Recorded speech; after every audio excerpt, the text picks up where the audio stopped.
Bueno, ondo iritzen bagatzu hasiko gaz, bale? Bai. Bueno, ongitorri entzulete ikuslio, Txatxilipurdi elkarteko bosgarren podcast honetara, bideo podcast honetara, podcastean bauko ilusio bat, beste zoi batzukin ditu, baina hemen Goienako txoko honetan bosgarren aliz etorri gaz, eta gaurko honetan gonbidatu berezia ditugu betiko bezala. Eskaz junkanpora, baizik eta elkarte barruan sekuestro ditugu gonbidatuak. Iñaki Tellería eta Jon Ojea, ongitorri. Eskerrik asko. Bueno, aurkezpenak eskatzen ditugu. Esan dugu esasala sobrin jun, Txatxilipurdi elkarteko lantalian barruan aurkitzu ditugula gaurko gaian inguruan hitz egiteko kideak. Bueno, Jon, gaur landuko podcast honetan landuko gaia heziketa berdia izango da, lanildo bat, baina nahi dutzu ezagutu ero kokatu pixkat Txatxilen baitan eta lanildoren baitan, bai. Zein da Jon Ojea da zein da Iñaki Tellería? Bueno, neu hasiko naz. Jon Ojea Txatxilipurdiko langilea da, urte luzez, bertan koordinazio orokorrian, berramestenen da beste bat proiektutan, eta gaurko gaixakin lotuta, zer esangot, betidanik txikitatik naturan hasi naz, basarri inguruan, inguru giruakin bastante lotura eukidot, itxonamonen gandik eta holan transmisioa, ez nahi beste igual, baina bai, eta betidanik sensibilizaz horrek gai honekin, orduan, Txatxilin sartu nintzenean eta apurka gaixan inguruan enpapetan fanitzen, eta gero ikasketak itxeko aukeria beukin hauen, entera honitzen 2021 urtean edo, Boske Eskuela izeneko ikastaro bat euela, eta lehenengo inauen asteburu bateko ikastaro laburra, asko gustau jaten, baso eskolako filosofia guzti hori, eta gero, anima honitzen, eta trinkotxua inauen 80 ordukoa, hor justo pandemiak arrapo guzkun erdeixen, horrek be emuskun ikasteko, eta holaxe, eta gero berbain gouen Txatxilik emunduzkun bidea, ez? Bai. Bide luzia beraz Txatxilin, eta harremana naturala, eta bilatutako bai, heziketa berdiakin. Iñaki Tellería, gaixo, lehenengo alez hemen podcast emisok, ez? Bai, lehena. Bai, honetan Goienako platuan egondakoak, hainbatetan, desentetan, baina Txatxi podcastia, bai. Horia, jartzen dugu Txatxilipurdiko elementua, jartzen dugu eta gure egiten dugu Goienako lekutxau. Tellería, eta zure kasuan? Bai, nik, profesionalai dagokizonean, o Txatxilitar horrei dagokizonean, 2012 ikasturtetik elkartean bueltan nabil, sail eta proiektu ezberdinetatik paseu izanaz, urte guzti hauetan, eta bai da gisa, igual gaurko gaiara ekarritxa, pixkat elkarteko hildo berdia, osikta berdian hildoan baitan, hor 2018 urtean edo sartu nintzen pixkate zail edo lantalde horretan, eta horretik abadie 7-8 urte, urtez urte pixkat Txatxiliko begirada berdia, osikta berdian hildo hau elikatzen nabilena. Eta gero, igual pixkaiak, como Tellería Iñaki Tellería pertsonalera jota, gizadanik kaletarrana zela, baina, ama baserri txarra da, antzolatik dator, Zorroztarritxako baserri txik, orduen, banaz ez pixkate baserri txarraren semea. Eta, azken urtietan badabiena, pixkat beramaren legatu hori edo sustraia, baserrian sustraia hori, pixkate utzi nahian, edo mantendu nahian. Eta gero horrez gain, esango nuke, pixkat mendizalia, natursaletasun hori badauketela nire barnean urte batzutatik, eta bixe. Oso, ondo, aurkezpenak egin da, gaurko podcasten gaia hildukotza, ondo ditzen bagatzu, dala heziketa berdean ezi lanildoa, Txatxilipurdiko lanildo ezberdinak aurkezteko eta honetaz hausnartzeko aukera baliatu nahi izaten dugu podcast hauetan. Eta gaurko honetan, komunikazio esportitzan hildoa aurkeztu ginoanean bezala banera mendizabalekin, gaur hiruron artean agerrortzen dugun lan hildo hau nikuran hausnartu, eta gure ikusle eta entzule ulerde izen, zertan gabizen. Eta abiatzen da nik uste dute lan hildo hau, esan bezala urte deixentez, 2015 abiatu ginoan. Diagnosi batetik edo hori nahiko nuke jartzea mai gainean, ez? Eta diagnosi hortan nabarmentuko alarma pizten dena da, ostras, gero eta harreman gutxio daukou naturakin, galtzen goiaz, bai harremana bai ezagutza. Batit nozue diagnosi honekin, onarketa honekin? Bai, guzti zitzen dugu bat, ez? Gu bai balkartian analizi horrekin, eta, bueno, igual aipatzeko hiru lau adibide, ez? Asaltzea batetik, Arrasateko kasuan kokatzen bagara, oso adibide simple bat, ez? Izango litzake hartzia ortofoto bat, Arrasateko ortofotoa idea satelite bidez iten dien, ez? Eremu lurzel baten arraskixak, eta ikustia, adibidez 1960 hamarkadako Arrasateko ortofoto bat, edo gaur egungo, ez? 2020 hamarkadakoa. Eta hor oso nabarixea da, ez? Zelan herriko erastun urbanua laukoiztu indan, edo boskoiztu indan, ez? Azken 40-50 urteetan, eta horrek zuzenean zer dakar, norbanakotik edo herritarrean gandik, naturguneak urriño egotia, ez lehen, oindala 70 urteko ortofoto horretan, segurazki arrasatar gehienek minuturu oso gutxitara eukiko zeren ja naturgune potente batez, eta hor da eguna, segun zeusotan bizizaren, o arrasateko segunetan bizizaren, igual 10-15 minutu eman barretxuzula oinezian, lehenengo naturgune potente batera iristeko, ez hori adidez, adibide oso garri bat, ez irigintzan emandan evoluzioa.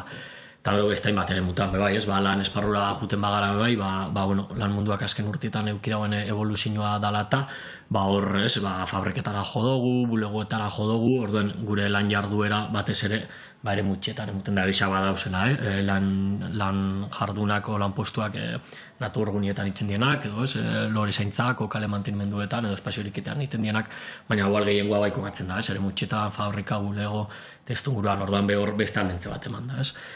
Beste adibidean jartzeatik, aixialdian. Aixialdi ereduak behartu dau bilakera bat, evoluzio bat urte hauetan, eta, adibidez, aixialdian egiten dugun, ardatz garrantzitsua dan kirol jarduerak, ez?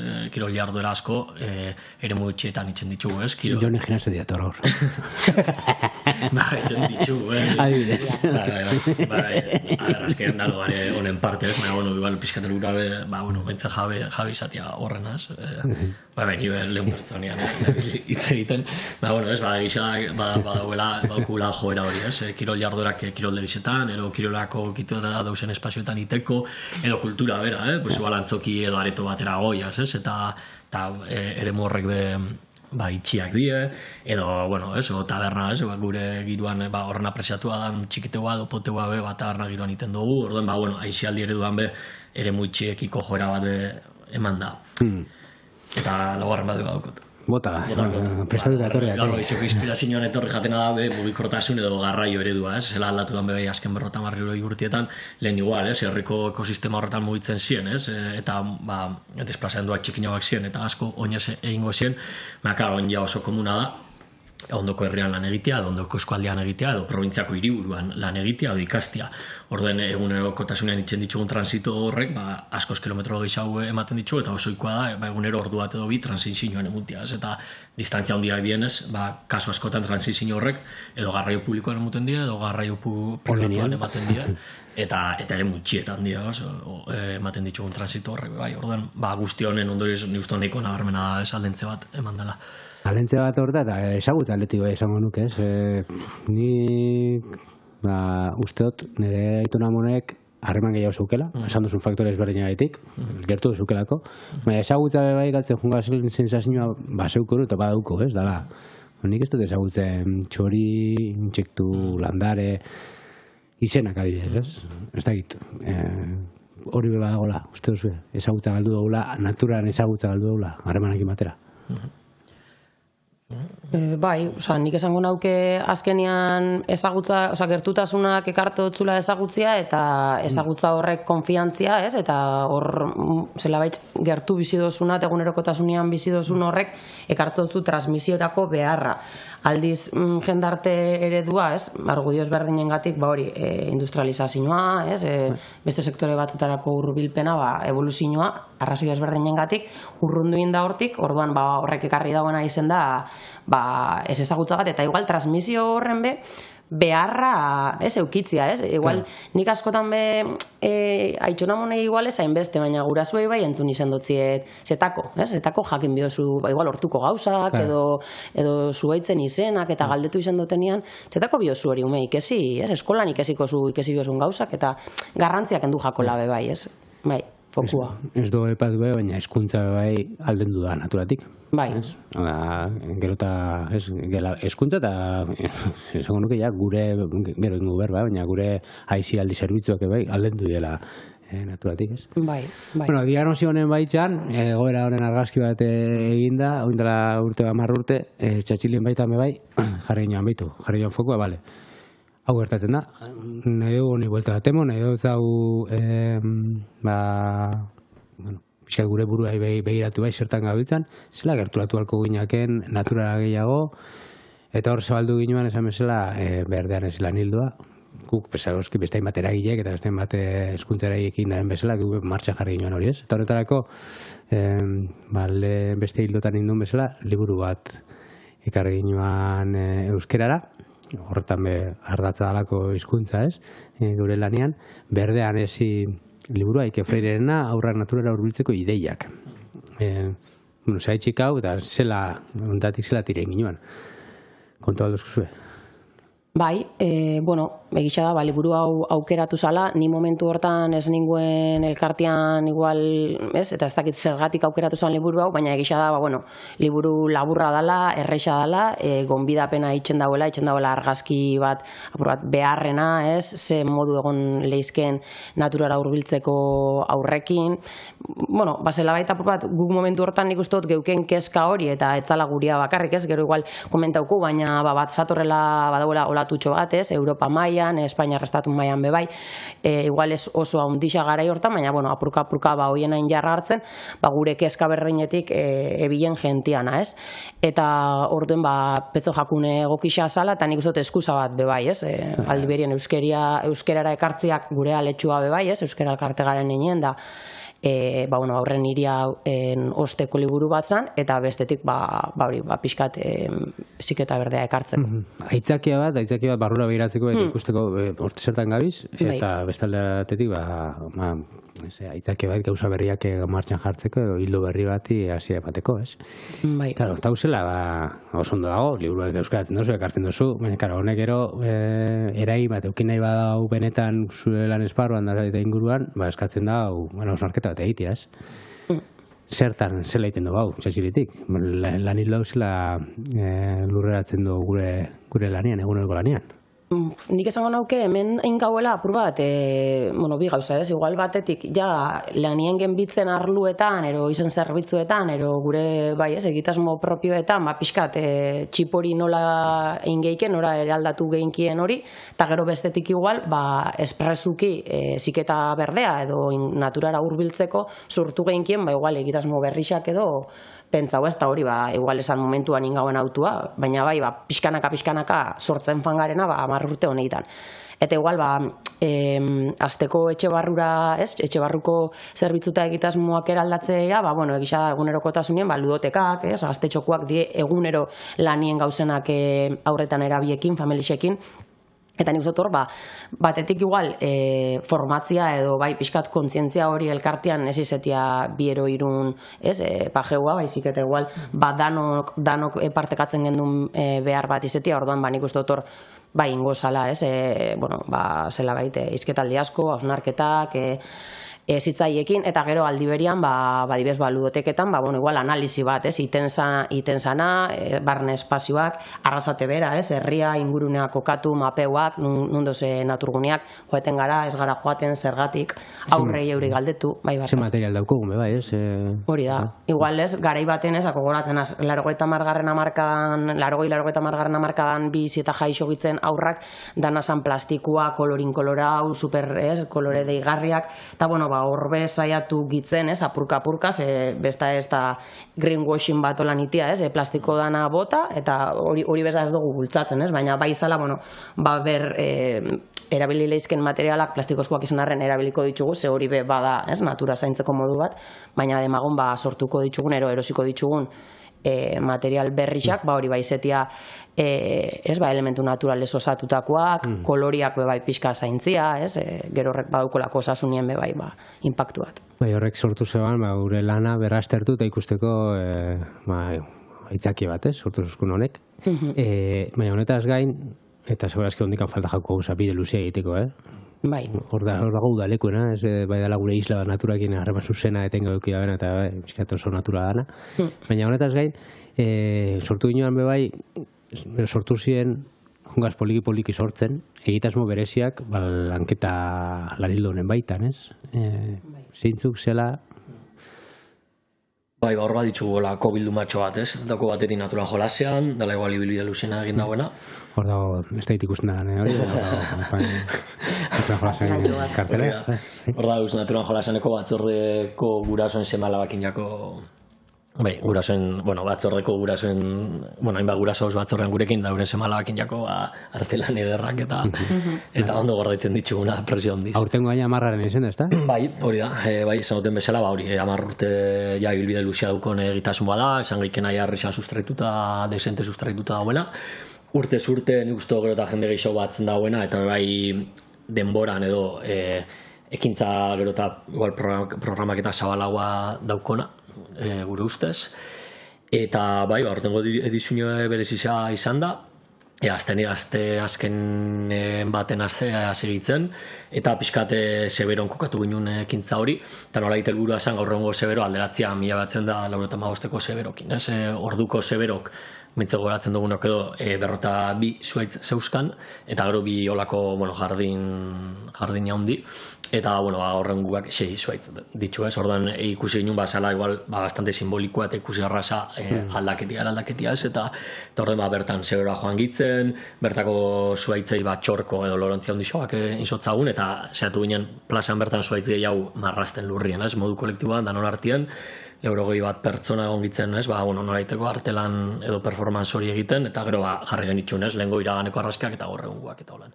Orduan, pixka berbaga izatea, ez, alde sarrian, erdialdian, urbanizazio berri zintzanian, aldu izan. Ezkenean badauka, lanildoak badauka bai berreskuratzetik eta natura balio jartzetik, baina badauka bai eraldatzaietik, aldarrikatzaietik bai, ez?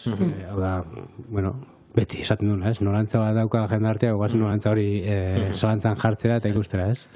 Eta adibide izan da, hasieran aipatu dugun diagnosio hori, eta gero holako ekintzetan, ez? Orden hori izan zen aurtengo lehenko ekintza, oso berizia izan zana, eta gero bigarrena izan zen zapatuen, eta hor bai Monte Azpitik hasita San Cristobalera arte, jinkana moduko bat egin ginun, herritar bertatu ziren, gehixena familia formatuan edo, familia giruan, eta taldetxotan banatu genitxun, 6-7 pertsonako taldetxotan, eta jarri, bi erronk eukien, batetik jaso genitxun mobil danak eta ordulari danak, orduan, pixkat offline esperientzia bat izateko asmoz, eta aldi berian esan zio, oin dakotzue San Cristola iristeko ordu, eta orduan zuek jakin, zela orientau, ordulari eta erlojua gabe, berze teknika edo intuizio aktibatzen dituzuen, gora ordu eta orden barru iristeko izan lehenko probia. Eta bigarrena esan talde bakoitza jamazotzagun olako taulatxoak, eta taula horretan eusen bidian zehar aurkituko zituzten espezie ezberdinak, ez? Izan like belarrak, zuaitza, lora, landarak, eta animaliak horro gabeak eta horro unak. Hor daugan barzien bidian zehar, detektatzen, ez? Piskat alfabetizazio berdea helburu, ez? Norait, lehen esan duguna, ez? Alfabetizazio berdea, naturalen ez ezagutza horrei, pixkat alternatiba edo ere ikitzeko, fanzien bidian zehar, horre usen espeziak identifikatzen, eta taula horretan klik hori jartzen, eta gero motxilatxoan espezie horren, ostuak edo jasotzen.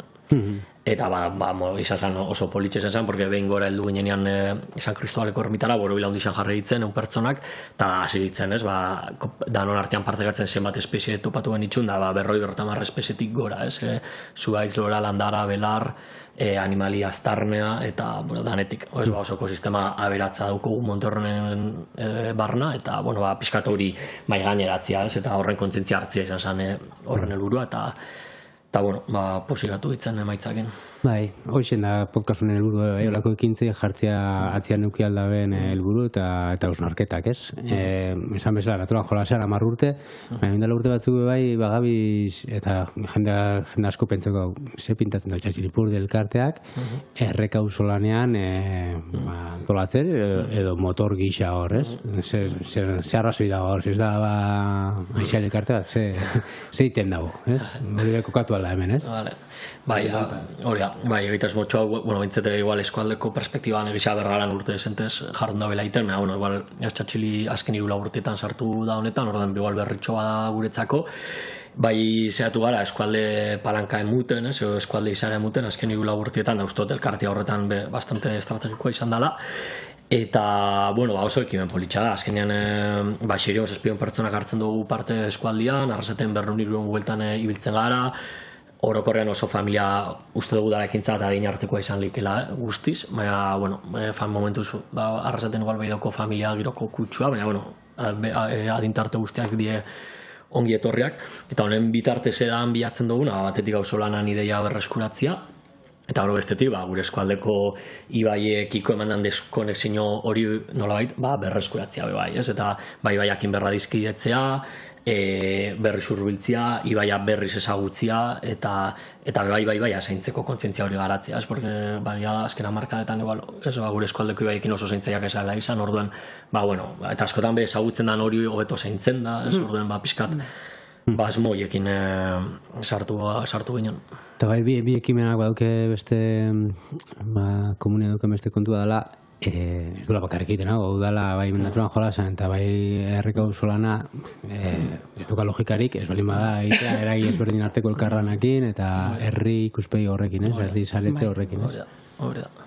Eta herriko auzolanean bai alaxen gertatzen da, eragiletan organako ezberdin elkarlana da oinarri zen, gu parte hartzen dugu modu aktibo batean, motor gisa kasu batzutan, baina hor dago saletze horren alegina, ez? Hori da. Bueno, bi ekimen adibide gisa, lanildoren adibide gisa, beste hainbat euki alko ginuzken, jarri alko ginuzken mai gaina, baina ondo ditzen batzea aurrera ingo, ez? Ederto.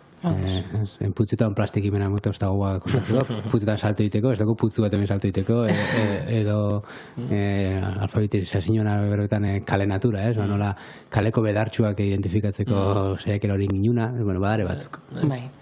Behan ditzen batzue, aurrera ditzen du, eta esan bezala hau da gure lanildo bat, baina hau ez da gugan dizortu, noski, hau hainbat eta hainbat esperientzia ezagutu eta dauzko inguruan, eta oso gertu bai, ez? Lanildo berdean ezi lanildoanak, edo eziketa berdeanak. Batematoran agarrenduko zeinuten ero egiturtze batzue?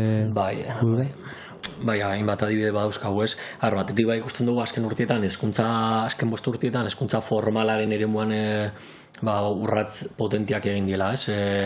Naturala berriz hurbiltzeko helburu horrekin, eta horren adibide da, zelan azken urtietan, ez bakarreka arrasaten, sino Euskal Herriko herri askotan, ikastetxetako jolaslekoak eraldatzeeko apustuak egin dituzten, eta igual ontxarte, asfaltoz eta lautada eta bi porteria eta bi kanasta zituzten jolaslekoen, horiek, nolait anitza bai dien, eta igual, eremu baten mantendu dituzte saskibaloi eta porteria horrek, baina beste eremu batzutan sartu dituzte, nola egiteko, natur elementuak, natur egiturak, eta nola egiteko bernaturalizazio bat egonda jolastoki askotan, eta hori norantza positiboan ikusten dugun urratsak dira. Eta horrez gain, hezkuntza formalakin jarraitzuta ikusten dugu, euren asteroko metodologia edo ordutegi edo sistema horietan naturala hurbiltzeko aitzakia gehiago sortu dituztela, astean behin, ostiral goizak demagun, naturala hurbilduz, goiz osua naturalan emanaz, eta hori asteroko rutinan txartatuz, eta hor ikusten dugu, dauzela urratz positiboak eta nahiko garrantzitsuak. Eta gero baso eskolen ereduak, goizetako baso eskolak, atzaldetako baso eskolak, gero eta oikoagoak die eskualde ezberdinetan, Euskal Herrian ziar, eta doiaz poliki txikinak die, eskola txikinak die, baina gero eta saretu hau dauz, edo toki hautan dauzela, eruditzen jaku. Hezkuntza komunitatean igual badago, ostras, lehen aipatun diagnosi hori egina, eta badago zela egin aldau, eta badako onurak, ez? Naturala gerturatzea dauzela onuren horren kontzientzia badagola esango nuke, nahiz eta hondikan kostatzen jakun. Kostatzen jakun, gure inertzia, ez? Ez bakarrik hezkuntza esparruan, honeko bizitzan, ez? Bai aizialdean, bai hortan, ez? Bueno, hori zen, segurazki adi hon beharko gaz, eta hortan gare inguruan daren esperientziak, ez? Eta igual podcasten dut tira eginda, egunen baten elkartuak dituen batzuk, ez? Beste esperientzia batzuk, segurazki ondoko herrizetan darelako, edo ondoko eragiletan darelako lako esperientziak, ez? Vale, eta lehen aipatu beste gaitxo bat ineko notzan tira egitea, claro, honek, eta aipatu duzun diagnosi hori egin da, nola gure herriak alatu dien, honek eraldatzeko eragiten duzko, ez bakarrik gure ingurua, bezik eta jotea beste ate batzuk bai, dela, adibidez, hirigintza eredua esalantzan jartzea ere, ez? Agian gure esparrutik, jendartean agian ez dagoela oso baloratua dela izialdi ezitzaren esparrutik, hirigintzako atea jota elkarlanean zerbait egin aldugu hori bueltat emateko, eta segurazki badago beste tendentzioa hirigintza berdeago baten aldeko, ez? Badago hori, bai. Bai, justo gainera oin arrasaten, ez, azkenengo hilabetietan, azpiegitura berdeen inguruko, ez, galdeketak, diagnostikoa, hor badabile enpresatxo bat, udalakin batera lanian, eta egisa da gube parte hartzen dugula, Txatxilipurdi moduan, beste proiektu baten bagabitz bebai plaza bizi, bebai daukona... Beste podcast bat.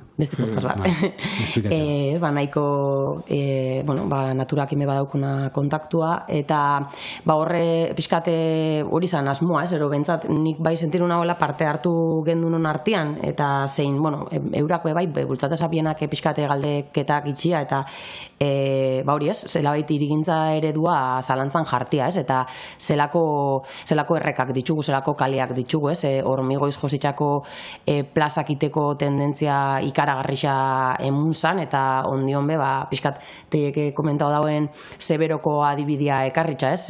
Egisa da, 95ko Seberoko argazkixak ikusitxa errepidia pasatzezala bertatik, eta igual hor peatonalizazioan alde, eta igual, ez?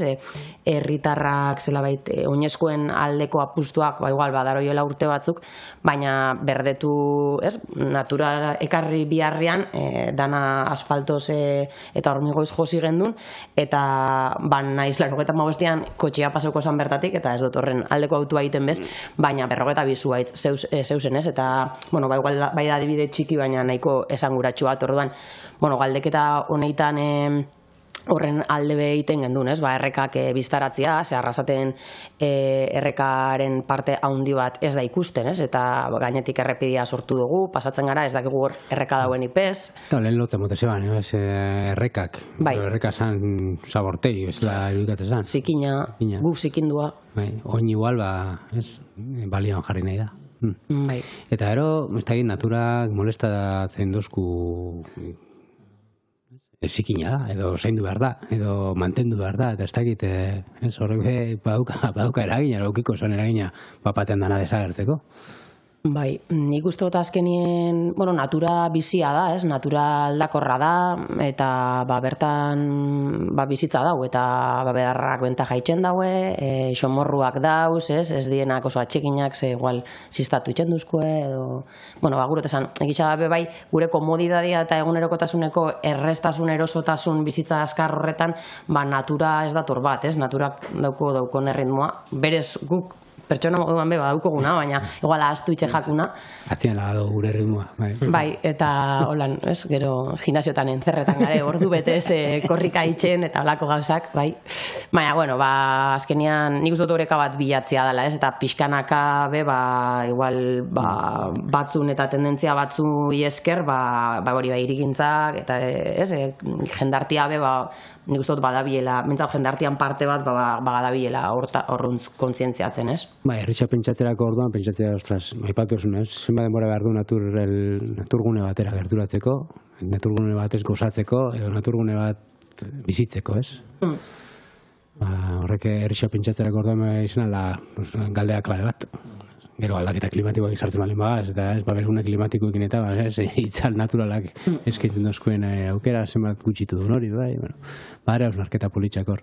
Honekin lotuta, Txatxilipurdi aurreko podcasteren gonzinen oinarriko lagunak, eta lalildo osoa da, irigintza eredua, herri zitzeian ikuspegitik, eta haude sartuta, natura erumen hori. Holako hausnarketa badarela, eta segurazki bat iten dabela gure eguneroko praktikikin ere. Zenbat kostatzako guri urtetzia ludotekatik aurrekin naturgune batera. Zenbat beldur dauzko, zenbat zeritxasun dauzko, zela hain aldotza horri, bai, ez? Ni beldurren gaia iritze jate dala gai oso interesgarria. Ez da, motze, esan bat, baina ez egize da, claro, ez ezagut naturakiko ez ezagutza orokortu bat daukogun honektan, askotan ez ezagutzari beldurra dutzagula, ez? Eta hor bat termino bat naturafobia ditzen dana, ez? Horrek, zu natura elementua, natura espezialak ez baitzuzu identifikatzen, ez baitzuzu ezagutzen, ez bakitzu, ez, arriskutsua dien, ez dien bestia, askotan ez ezagutza hortatik, nola egiteko distanentziamendu bat, edo babes mekanismo batzuk sortu lehizk, ez? Orduan, argi da, natura oso testuinguru ez, anitza da, eta argi da momentu batzutan prebentzio horrexak hartu dela, oda nalakoa, baina iruditzen jaku naturia gune babes gune bat behizan leikela, eta ondo ezagututa elementuak oso erraz mugitu zeikela bertan, ez? Eta iruditzen jaku dauen beldurra ala, benetan, igual izan barko zana, baina handiagoa, ez? Hori. Bai, dare beldurra ezberdinak, ez? Natura ez ezagutza sortu dauzkun beldurra, eta ero dare sortu ditugun beldurrak. Ez da naturafobia hori da. Betidanik ez ikindu, ez gerturatu, ez jogolastu lokatzakin, ez busti, ez busti horrek badauke sortzen da gure baitan, sortzen duzke hori bat, ez? Aldentzeko hori bat, eta askoz beroso gare, une lau, lixo, gogor, incluso koltxoto alima asko sobeto, ez? Eta natura, hor badauko beldur batzuk, bai. Basoazki ikuspegi zitzaile batetik landu beharrekoak. Edo arriskuan kontua, bai, ez? Arriskua eta jolasan arteko harremana marabillosoa iruditzen duen bajat, arriskua natura eta jolasan arteko iruko hori da, ez? Oso gai poli bat, bai. Zuaitu bat ere igotzen ikusten duenean aur bat, ze urtetzen jaku gure ikuspegi heldu zaintzaile babestai batetik.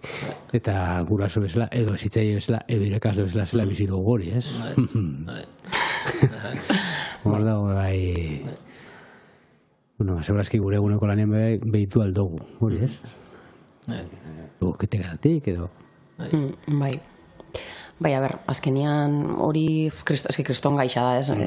Ertzpile bat euki alditzu eta egisa da, apurka lantzen dan zehose dala, eta segurazki oindala 10 urteko oingo ezitzaile batek ludotekan landu dauena, eta hartu dauen kontzientziatik, oindala 10 urte esango zotana, jeitsi hortik, ezi gogorra, igual oin saiatzen da beste modu batera egiten, nik uste lantzen dan zehose dala, baina berez natura eta jolasa beti gondi oso konektauta, ez? Eta espazio naturalak naturaletan ezi eta zi azten dien jendartiak, ez? Igual, ez dakite undiokan, ez? Ez dakite,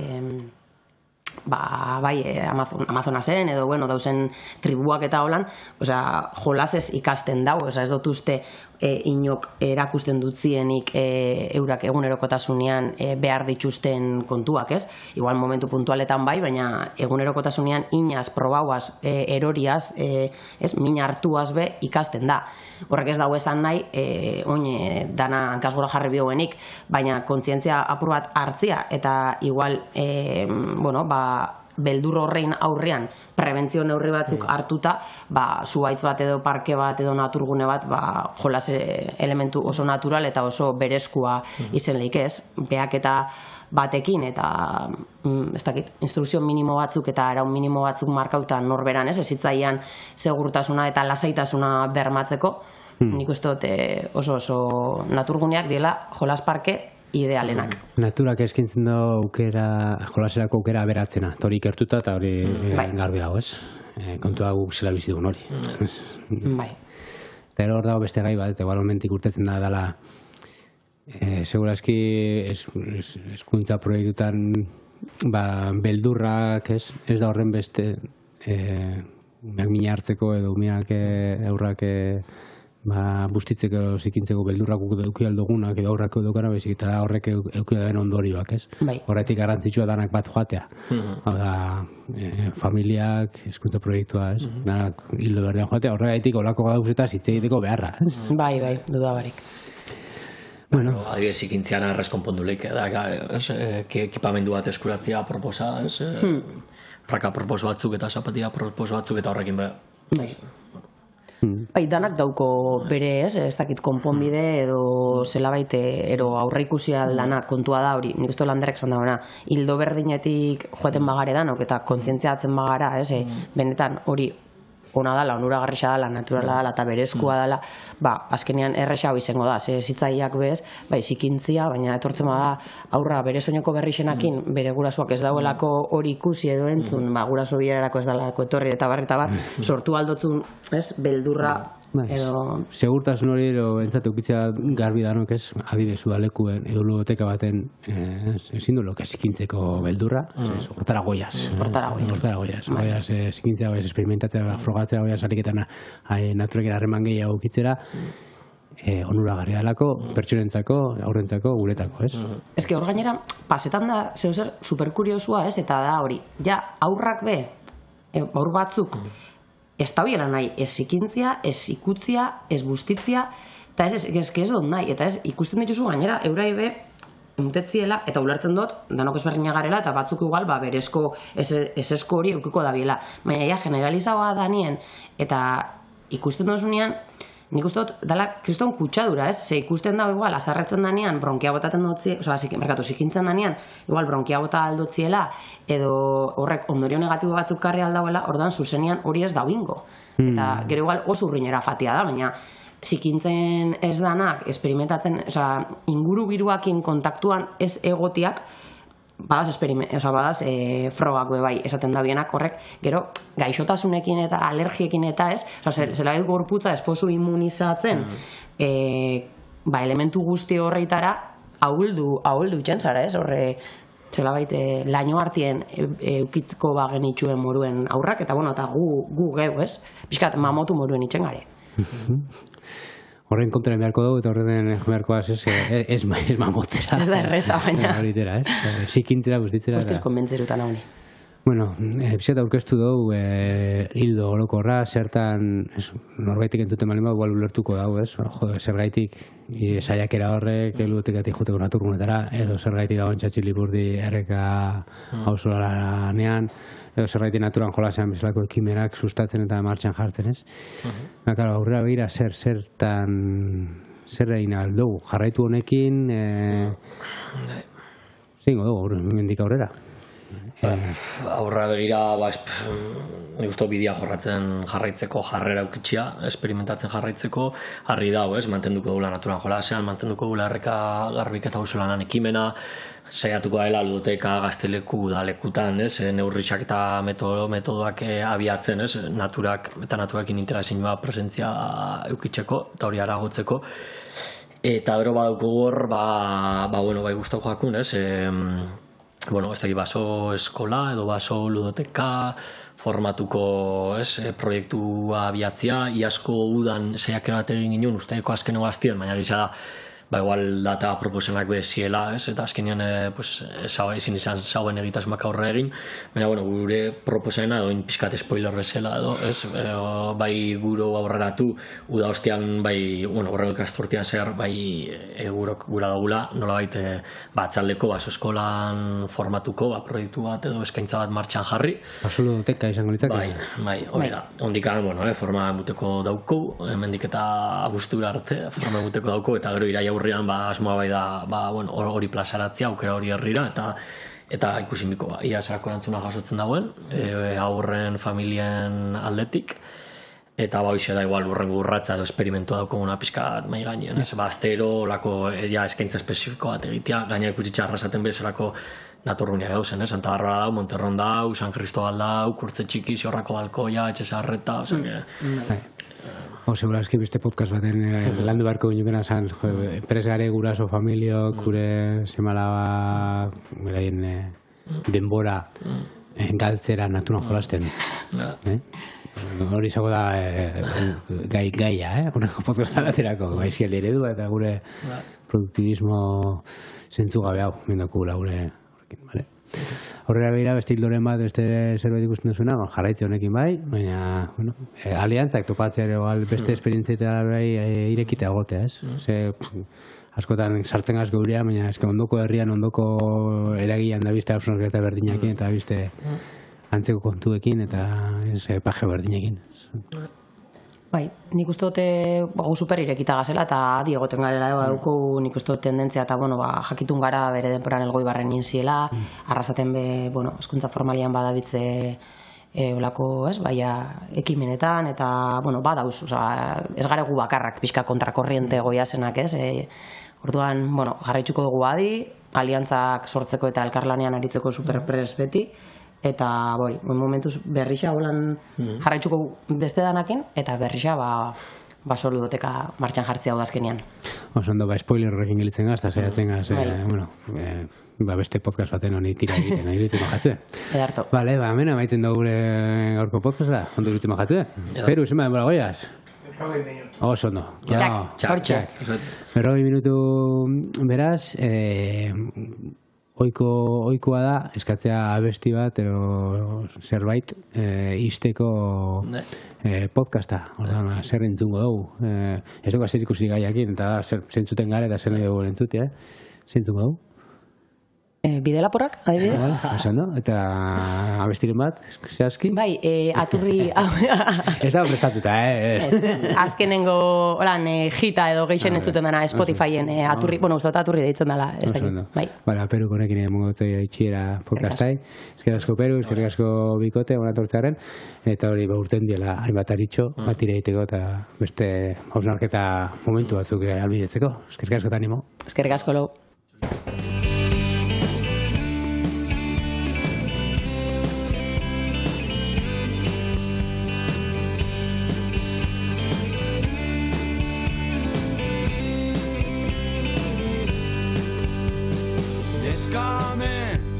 Gaztetatik inaran